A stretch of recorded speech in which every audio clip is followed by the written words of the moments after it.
السلام علیکم ورحمۃ اللہ وبرکاتہ۔ پیارے بھائیوں، میں نے آپ کے لیے ایک بہترین ٹاپک لایا ہے۔ آئیے چلتے ہیں ہم اپنے ٹاپک کی طرف۔ الحمدللہ وکفا وسلام علی عبادہ الذین اصطفیٰ، اما بعد فاعوذ باللہ من الشیطان الرجیم، بسم اللہ الرحمن الرحیم۔ السلام علیکم ورحمۃ اللہ وبرکاتہ۔ ہمارے آج کی موضوع ہے حضرت عمر فاروق رضی اللہ تعالی عنہ کی دور خلافت کے چند واقعات۔ پیارے بھائیوں، 13 ہجری میں یار غار حضرت صدیق اکبر رضی اللہ تعالی عنہ نے انتقال فرمایا تو حضرت عمر فاروق رضی اللہ تعالی عنہ مسلمانوں کے دوسرے خلیفہ مقرر ہوئے۔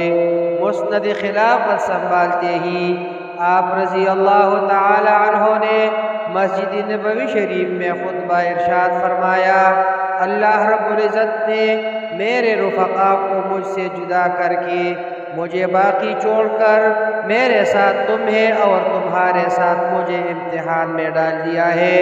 اللہ کی قسم، میں تمہاری ہر مشکل کو حل کروں گا اور دیانت و امانت کو کسی صورت بھی ہاتھ سے نہ جانے دوں گا۔ تمہارا ہر آدمی میرے نزدیک اس وقت تک کمزور ہے جب تک میں اس سے حق نہ وصول کر لوں۔ یا اللہ، میں سخت ہوں، مجھے نرم بنا، کمزور ہوں، قوت عطا فرما اور سخی بنا۔ پیارے بھائیوں، حضور سرور کائنات صلی اللہ علیہ وسلم نے حضرت عمر فاروق رضی اللہ تعالی عنہ کے بارے میں متعدد بار مختلف مقامات پر ارشادات فرمائی۔ ایک جگہ آپ صلی اللہ علیہ وسلم ارشاد فرماتے ہیں کہ شیطان عمر رضی اللہ کے سائے سے بھی دور بھاگتا ہے۔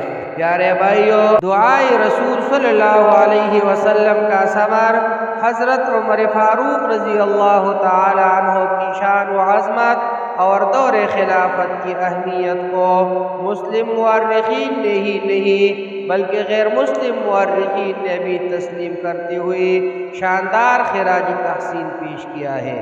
ایک دور میں مائیکل ہارٹ کی ایک کتاب دی 100 کو شہرت نصیب ہوئی، جس میں مصنف مائیکل ہارٹ نے تاریخ انسانی کی 100 عظیم ترین شخصیات میں حضرت عمر فاروق رضی اللہ کی خدمات کو نمایاں طور پر درج کیا ہے۔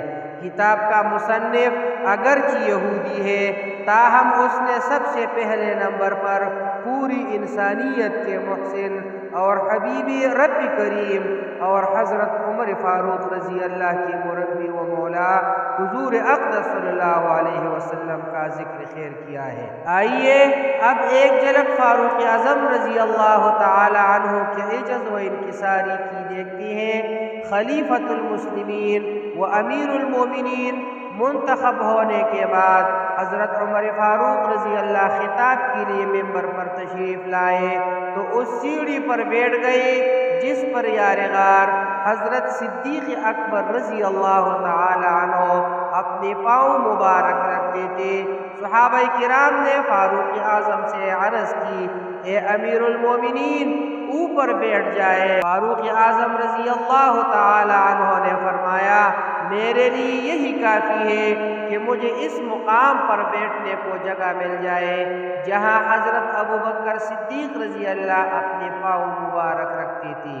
پیارے بھائیوں، حضرت عمر رضی اللہ نے اپنے دور خلافت میں ہر فرد کو تنقید اور طلب حقوق کی پوری آزادی دے رکھی تھی۔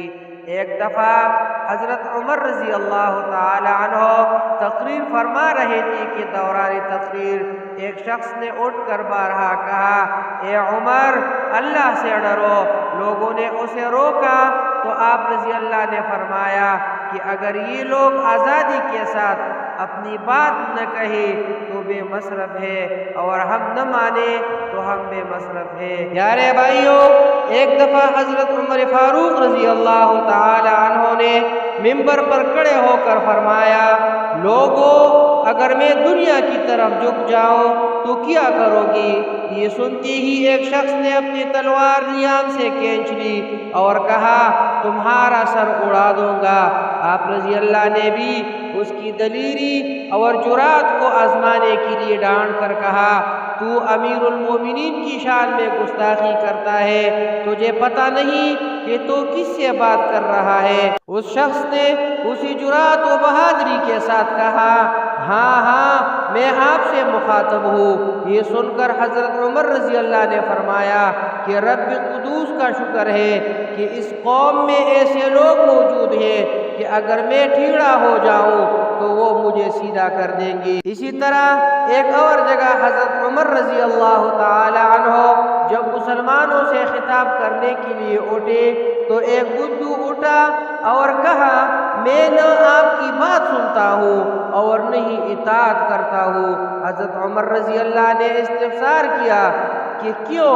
بدو بولا یمن سے جو چادریں آئی تھی ان میں سے صرف ایک چادر سب کے حصے میں آئی تھی اور اس چادر سے آپ کی قمیص نہیں بن سکتی، مگر آپ نے اس چادر کی قمیص زیب تن کی ہوئی ہے، یقیناً آپ نے اپنے حصہ سے زائد کپڑا لیا ہے۔ حضرت عمر رضی اللہ نے فرمایا اس کا جواب میرا بیٹا عبداللہ دے گا۔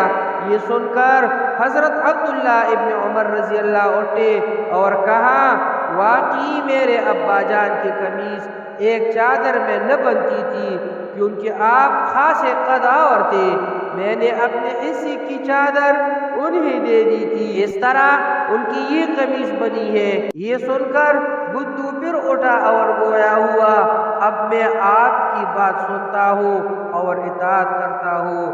پیارے بھائیوں، سب کچھ ٹھیک ہونے کے باوجود آپ رضی اللہ مدینہ شریف اور اس کے اطراف میں گھوم پھر کر لوگوں کے حالات معلوم کیا کرتے تھے۔